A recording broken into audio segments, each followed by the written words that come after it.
Pero bueno, ¿qué atributos de Dios conoces? Omnipotente. Omnipotente, ¿algo más? bondad, ¿Perdón? la bondad, La bondad, ¿algo más? Servicio. Servicio, Misericordia. Omnisciente. omnisciente. Bueno, vemos eso, hay más. Dios es inmutable, es eterno, es soberano, es justo, es perfecto, es amoroso, es fiel. Hay muchísimos, pero hay uno que no conocemos también y es que Dios es imparcial. Dios es imparcial. Y Dios nos invita a ti y a mí a parecernos a Él y a ser imparciales, porque imparciales no hacer acepción de personas. ¿Alguien puede leerme, por favor, Deuteronomio, capítulo 10, versículo 17? Deuteronomio, capítulo 10, versículo 17. ¿Te lo leo? Sí, por favor. Porque Jehová vuestro Dios es Dios de dioses y Señor de señores, Dios grande y poderoso y temible, que no hace acepción de personas ni toma cohecho. O sea, te dice quién es Él y te dice que Él no hace acepción de personas. ¿Alguien me puede leer Deuteronomio capítulo 1, versículo 17?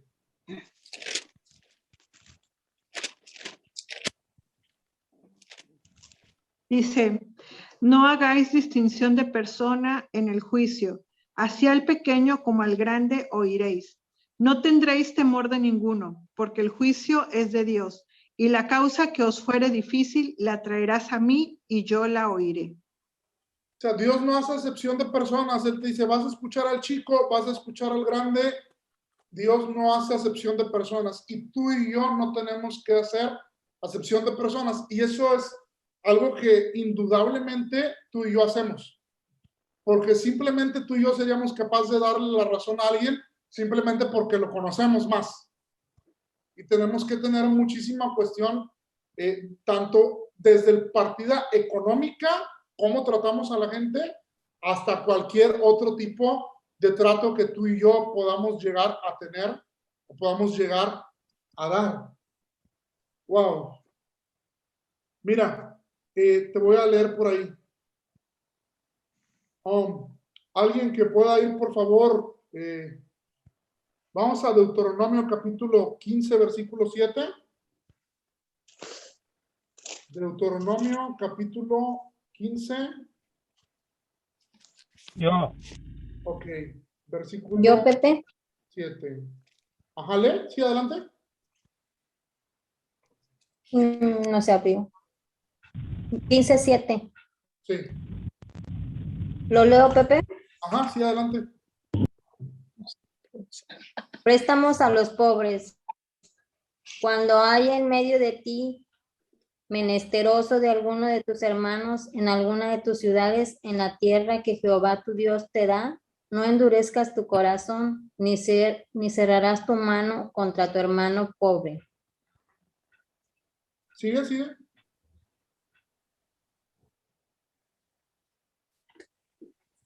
¿Te sigo? Y en efecto, le prestarás lo que necesite. Guárdate de tener en tu corazón el pensamiento perverso, diciendo, cerca está el año séptimo, que es el año de la remisión, y mires con malos ojos a tu hermano menesteroso para no darle, porque él podrá clamar contra ti a Jehová, y se te contará por pecado. Sin falta le darás, y no serás mezquino en tu corazón cuando le des, porque por ello, ojo, te bendecirá Jehová tu Dios en todos tus hechos y en todo lo que emprendas, porque no faltará menesteroso en medio de la tierra. Por eso yo te mando diciendo, abrirás tu mano a tu hermano, al pobre y menesteroso en tu tierra. Wow. Puedes entender lo que te decía yo de cuando cerrábamos de las viudas y los huérfanos. Y puedes entender el punto de por qué Dios habla muchísimo acerca de los pobres y del dar.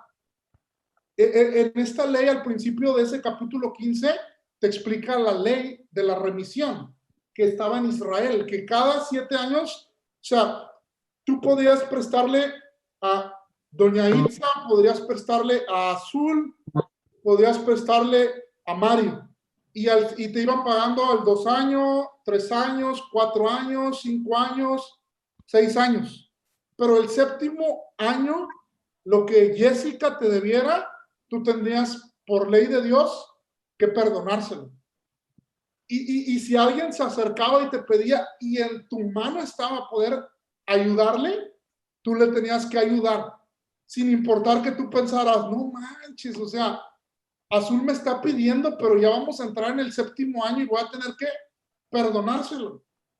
Es algo tremendo porque por eso te decía que no nada más estaba de hacerte cargo o apoyar a las viudas y a los huérfanos, sino a las personas en general.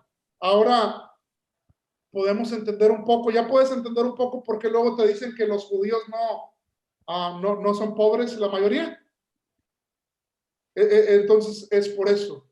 Y la Biblia nos dice, ten cuidado de no ser mezquino en tu corazón. ¿Y cuántas veces a veces Dios pone en nosotros el ayudar a alguien, pero somos un poco mezquinos, ¿me explicó? Y nos duele. Entonces es algo verdaderamente tremendo. Mira, Proverbios 24-23 dice, también estos son dichos de los sabios. Hacer acepción de personas en el juicio no es bueno. O sea, el autor de Proverbios nos dice, no hagas acepción de personas en medio de un juicio. Dice después, y hacer acepción de personas no es bueno, hasta por un bocado de pan prevaricaría el hombre. Eso viene en Proverbios 28-21. Y luego Malaquías dice, el Señor reprendió al infiel Israel, diciendo, por tanto yo también los he hecho viles y bajos ante todo el pueblo, así como ustedes no habéis guardado mis caminos y en la ley hacéis acepción de personas. Eso viene en Malaquías 2:9. Por eso tenemos que entender tú y yo que hacer acepción de personas es pecado y hacer acepción de personas no es agradable delante de Dios. Y es algo verdaderamente bien difícil porque nosotros estamos acostumbrados a hacer acepción de personas. ¿Me van a entender? Es que me cae mejor, es que yo lo amo más, es que tiene más cosas afines a mí. Entonces, y esas cosas no agradan a Dios. Ojo, más adelante cada vez vamos a ir viendo, no necesariamente estamos hablando de que todos los creyentes en la Biblia tengan que ser pobres, ni tampoco es pecado que una persona cuente con provisión económica. Hay personas en la Biblia, y vamos a ver algunos ejemplos de personas, y más adelante, de hecho, Santiago, más adelante te dice también la manera de actuar de estas personas. Mira, Cornelio el gentil recién convertido y a su familia que había creído, Pedro confesó que finalmente se había despojado de su hostilidad a los gentiles, cuando comprendió que en toda nación se agrada del que le teme y hace justicia. Alguien, si me quiere, por favor, apoyar leyendo Hechos 10:35. Hechos, capítulo 10, versículo 35. Dice, Adelante. sino que en toda nación se agrada del que le teme y hace justicia. O sea, Pedro logró comprender eso, pero antes de eso, Pedro estaba haciendo acepción de personas porque Dios le mostró un sueño, donde en el sueño te dice que en un éxtasis él vio animales inmundos y Dios le dijo, mata y come. Pero porque le estaba hablando Dios que lo iba a llevar la salvación a Cornelio, que era un gentil, y los judíos no podían convivir con los gentiles.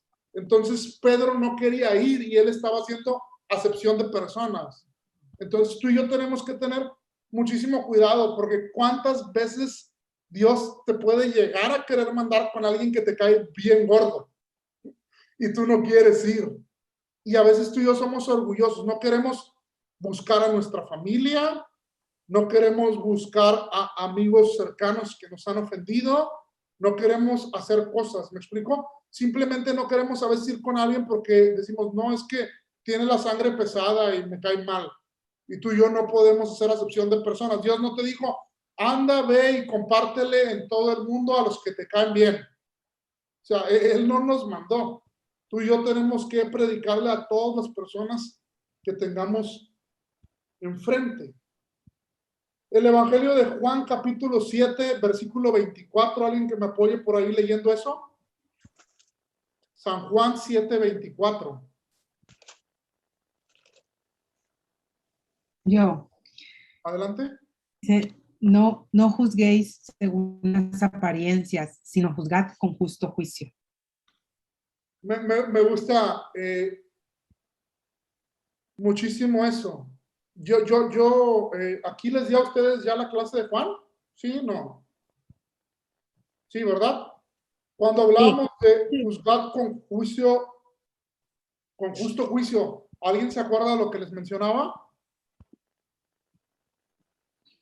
Bueno, voy a recordárselos, porque normalmente, o sea, te dice,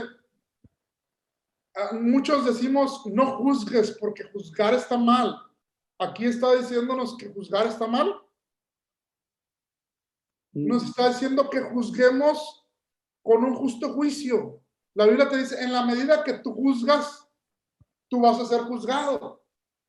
Juzguemos con un justo juicio. ¿Me doy a entender? La Biblia dice, el espiritual todo lo juzga. Y a veces tú y yo lo agarramos mal para, según tú y yo, juzgar a los que no consideramos espirituales. Y no trata de eso. Juzgar con justo juicio para mí, juzgar con justo juicio para mí es juzgar como Dios nos juzgó en Cristo. ¿Cómo nos juzgó? Nos juzgó con amor, nos juzgó con gracia, nos juzgó, sí me doy a entender. O sea, si vas a juzgar a alguien, júzgalo de una manera justa, pero para mí la manera justa es buscar reconciliarlo con Dios en la persona de Cristo, es recordarle quién es Él. Cuando un cristiano peca, normalmente peca porque el cristiano dejó de ver a Cristo, porque se desvirtuó la imagen de Cristo que ya sea formada en él. Me doy a entender, entró en un bajo voltaje, se distorsionó su imagen. ¿Qué hay que hacer? Perdió identidad. Tenemos que recordarle su identidad en Cristo. ¿Me explicó? O sea, tú ya no eres así. Acuérdate que Dios empezó una obra en ti y la obra que Dios empezó, Él la va a perfeccionar. Vuélvete a Él. Tú le perteneces a Jesús. Entonces, tenemos que hacerlo de esa manera. Me gusta la imparcialidad. También se expresa en la forma en la que ayudamos a otros, en especial a los demás creyentes. El apóstol Juan le externa, en esto hemos conocido el amor. Dice, en que Él puso su vida por nosotros. También nosotros debemos poner nuestra vida por los hermanos. Pero el que tiene bienes de este mundo y ve a su hermano tener necesidad y cierra contra él su corazón, ¿cómo mora el amor de Dios en él? Hijitos míos, no amemos de palabra ni de lengua, sino de hecho y en verdad. Y en esto conocemos que somos de la verdad y aseguramos nuestro corazón delante de él. Esto viene en Primera de Juan, capítulo 3, versículos 16 al 19. Sí llevaron las epístolas de Juan con Itza ya, ¿no? Bueno, está súper conectado. Sí, las vimos. Si no tratamos a los que están en necesidad de la forma en la que Dios los trata, entonces su amor no está en nosotros. O sea, nosotros tenemos que buscar, y ahí es donde entra el mundo espiritual con el mundo, ¿cómo decirte? O sea, con la realidad física. Porque, ¿qué les decía en Deuteronomio Dios? y no digas en tu corazón, se acerca el año séptimo y digas, o sea, no le voy a dar porque no me lo va a regresar. Decía, dale porque yo te voy a bendecir. Entonces es algo verdaderamente tremendo porque tú estás entrando, a veces tú dices, imagínate, si a veces no queremos darle a Dios porque decimos que no nos va a alcanzar, ¿me explico? En las ofrendas. Ahora Dios te dice todavía más y te dice, bendice a los pobres, y en nuestra mente tú y yo decimos, pero tengo lo justo, pero Dios se agrada, ¿me explico? Y de todos modos Dios nos va a proveer y Dios nos va a bendecir. Es algo tremendo. Cuando habla en Santiago sin acepción de personas, donde acabamos de leer, está en la posición enfática, procediendo vuestra fe en nuestro Señor glorioso Jesucristo, y por lo tanto dando una fuerza especial a la amonestación que denota el concepto de continuación, de no convertir en una práctica el que hagamos acepción de personas. Lo que no puede ocurrir en la vida de un fiel cristiano es que podamos vivir nosotros haciendo acepción de personas, porque eso es verdaderamente un pecado. Y cuando menciona antes, no es sin acepción de personas, su fe en nuestro glorioso Señor Jesucristo, cuando denota la palabra glorioso, es algo verdaderamente tremendo, porque o sea, están faltando la gloria de Dios. Cuando está hablando de la gloria de Dios, aquí se puede tomar también acerca de la Shekinah de Dios. La gloria Shekinah de Dios es la que experimentaron cuando estaba Salomón presentando el templo ante Dios, que te dice que su gloria cayó. La palabra gloria en el original es kabod y significa peso y significa honor. Y te dice que cayó la gloria de Dios y que los sacerdotes no podían ponerse de pie. Y aquí el antecedente de que no hagamos acepción de personas es nuestra fe en nuestro Señor glorioso, Jesucristo. Entonces, verdaderamente, tú y yo tenemos que honrar la gloria de Dios, tenemos que honrar su atributo, tenemos que honrar quién es Él. Y aquí nos pide que tú y yo lo honremos, no haciendo acepción de personas. Entonces es algo verdaderamente tremendo. Como te decía hace ratito, claro que hubo cristianos que no fueron cristianos, no todos los que creyeron en Jesús fueron escasos, ni aún todos los judíos, aunque la mayoría en algún momento, como ya vimos cuando salieron huyendo de Jerusalén, quedaron algunos en escasez, pero hubo varios que no. O sea, vemos cristianos que en su tiempo estuvieron bien económicamente. Uno fue José de Arimatea, el miembro del Sanedrín, del Tribunal Supremo Judío y discípulo secreto de Jesús, que obtuvo la aprobación de Pilato para sepultar a Jesús en su sepulcro nuevo. O sea, ¿sí se acuerdan? A mí me bendice muchísimo José de Arimatea. Es para mí un reto tremendo porque ¿por qué la gente buscaba a Jesús? ¿Qué quiere decir? ¿Por qué buscaban a Jesús?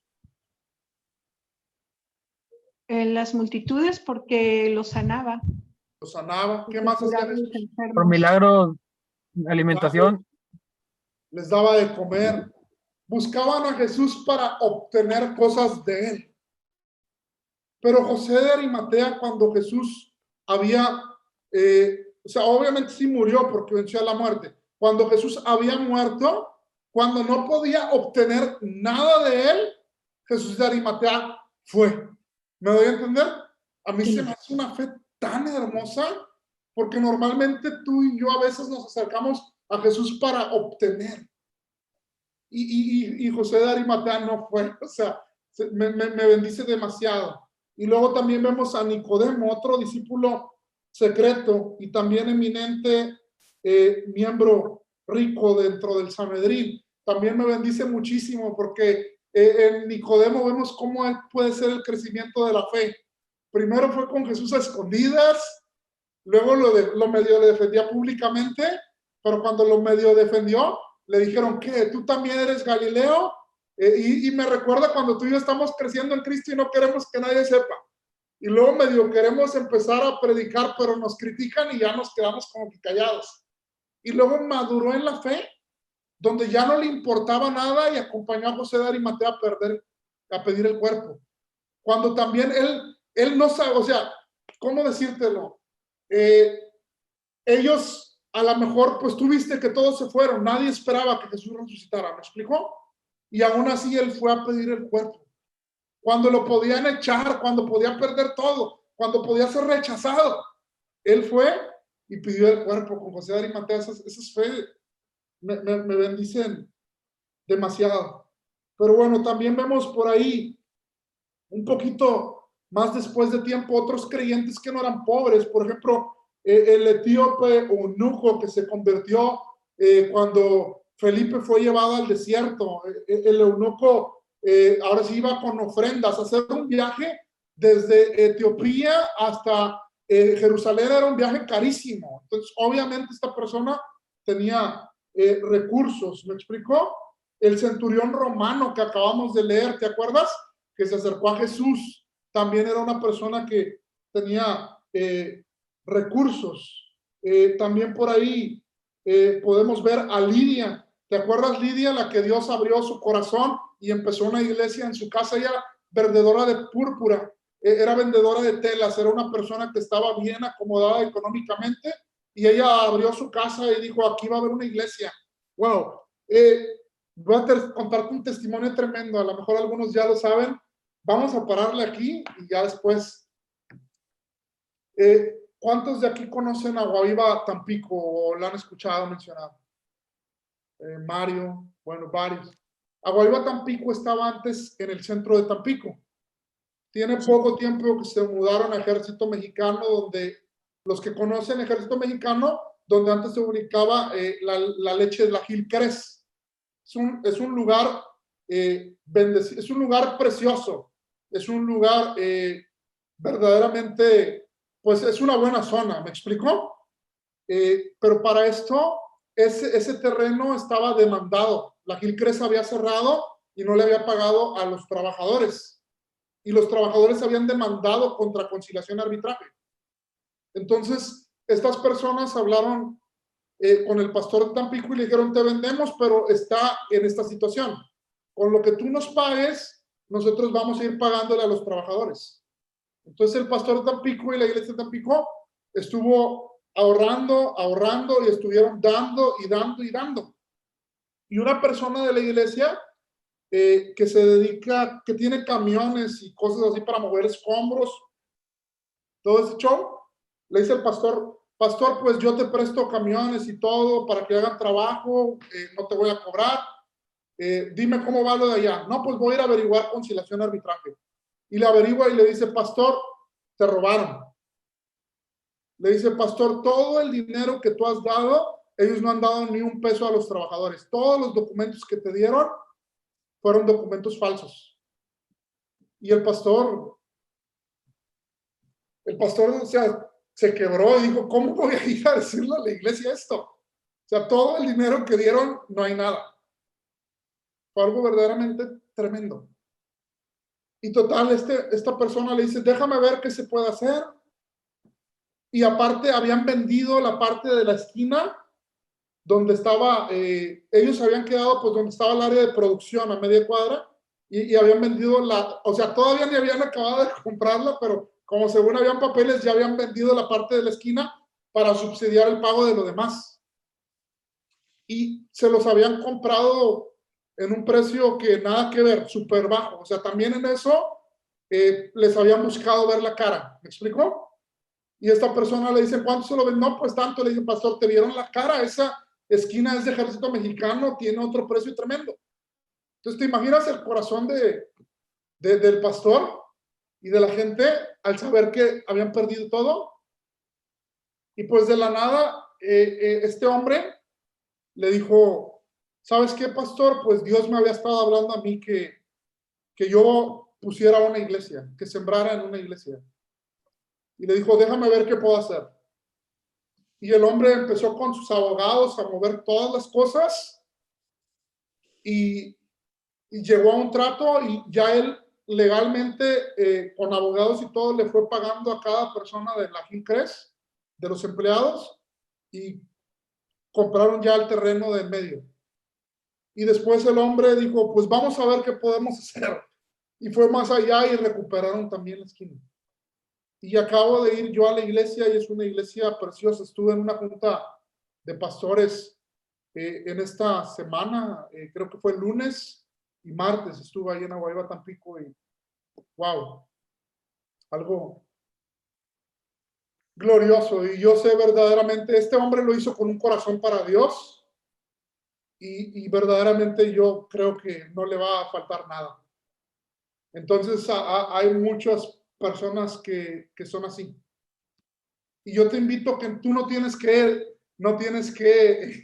comprar una iglesia y ponerla, no, o sea, simplemente que en lo poco o en la medida de tu posibilidad que tú puedas ser de bendición para gente, siempre sélo. La Biblia en Gálatas nos dice, no te canses de hacer el bien. Oye, Pepe, pero nunca me han dado las gracias. No te canses de hacer el bien. Oh, Pepe, es que fue peor que no me dieron las gracias. Fueron malagradecidos. No te canses de hacer el bien. Y te dice, porque si no desmayas, tú vas a cosechar. Ojo, si no cosecho aquí yo nada, gloria a Dios. Porque la recompensa verdadera que esperamos está ahí arriba. Pero Dios es tan bueno y tan fiel que también creo que no nos va a dejar aquí. ¿Me explico? Dios es tremendamente bueno. Wow. Por ahí, si alguien tiene algún testimonio, ya me han dado varios para la noche enviados, que les recuerdo es el 14, lunes 14 de marzo. Aparta la fecha, haz todo lo posible por ir. Estamos orando y clamando a Dios que nos acompañe, que nos hable, que nos ministre, que nos llene de su espíritu, porque después de eso vienen los evangelismos, porque la iglesia tiene que volver a ser una iglesia que sea relevante, que marque la diferencia, que extienda el reino. Entonces, pues estamos muy emocionados. Por ahí también ya su compañero Azul, que sus papás son pastores de Aguayo a Matarredonda, nos dice también vengan a Matarredonda a extender el reino de Dios y a evangelizar, que también Matarredonda queda como a 30 minutos, 40 minutos, no, 30 minutos, yo creo 25. Entonces, pues vamos a dejar que Dios nos use, vamos a extender su reino. Y por ahí también les animo a todos que los que puedan reportarse para lo de las playeras, pues que lo hagan, porque les tenemos un detallito que queremos entregarles también junto con las playeras, y se va a hacer todo eso. La idea es entregar las playeras y el detallito que tenemos también para ustedes, pues en la noche enviados. Entonces por ahí Candy me dijo, Itza, que habías venido por acá y que regresaste. Cuando vengas, pasas por tu regalito, te lo vamos a guardar también a ti y a las personas que también Gracias, Pepe. son foráneas, pues por ahí también vamos a estárselos guardando. Pues bueno, me da muchísimo gusto haber podido tener un tiempo de nuevo con ustedes. Les voy a dejar también una tarea. Me hubiera gustado que entraran todos, pero pues varios se espantaron por el frío. Les dio frío con los versos. Broma. Necesito que me digan y que le digan a sus compañeros que me digan en su orden, las 5 personas que les han dado clase que han sido de más bendición para ustedes. Ya lo intenté con varios y varios me dicen, es que todos, sí todos, pero estamos trabajando. O sea, queremos evaluarnos. Y si tienes algún comentario que tú digas que pueda ayudarnos a crecer para impartir la palabra de Dios mejor, háznoslo, porque estamos orando. Entonces, esto lo queremos tomar en cuenta porque las personas que Dios esté usando más, queremos volverlas a invitar. ¿Me explico? Entonces, por ahí... Pero ya lo habíamos contestado en un link que nos mandaron. ¿Ustedes? Ya nos habían mandado un link y contestamos. Pero pusieron lo de las 5 que más les llamaba la atención. Bueno, es que no venía la pregunta como tal. Bueno, no, sí, está bien el que contestaron, ese nos ayuda. Esta es aparte porque quiero saber los que han estado, por ejemplo, o sea, ha estado el pastor José Juan, ha estado Mauren de San Luis, ha estado el pastor Carlos Loredo, pues ha estado Itza, ha estado ahorita Suriel, he estado yo, Cristi, ha Alfonso. estado Cristi, ha estado Poncho. Entonces, nos gustaría ver el orden para hacer una comparativa de lo que piensan todos y obviamente vamos a orar, pero no está de más, nos gustaría saber sus opiniones en cuanto a eso. Entonces, por ahí nos lo mandan, me lo mandan por WhatsApp a mí, por favor. Pues bueno, vamos a estar orando y pues vamos a orar para terminar. Señor, te damos gracias porque tú eres bueno y eres fiel con nosotros, Señor. Gracias porque ese es nuestro anhelo, Señor. Poder crecer en ti, Señor. Que cada día podamos hacernos más chiquitos en nuestra manera de ser y que tú te hagas más grande en nosotros, Señor. Y que la gente pueda verte en nosotros. Y que podamos hacer buenas obras, no para creernos más justos, sino por amor a ti y como resultado de que hemos creído en ti. Y que estas buenas obras brillen delante de la gente bendiciéndolas a tal grado que podamos decirles que el que los está bendiciendo eres tú. Que se vuelvan a ti porque tú los amas y quieres salvarlos. Te damos gracias por todo, Señor. Bendigo a cada persona que está aquí. Toma sus debilidades y que ellos puedan tomar tu fortaleza, Señor, en su salud, en sus matrimonios, en sus hijos, en sus negocios, en todas las áreas de sus vidas, Señor. Que sea como Juan dijo, amado, deseo que crezcas, deseo que prosperes en todas las cosas, así como prospera tu alma. Ese es nuestro anhelo, Señor, que puedan prosperar en su alma, que puedan crecer en ti y que así como crecen en ti, crezcan en todas las áreas porque tu buena mano esté sobre ellos. Todo esto te lo pedimos en el precioso nombre de Cristo Jesús. Amén. Amén.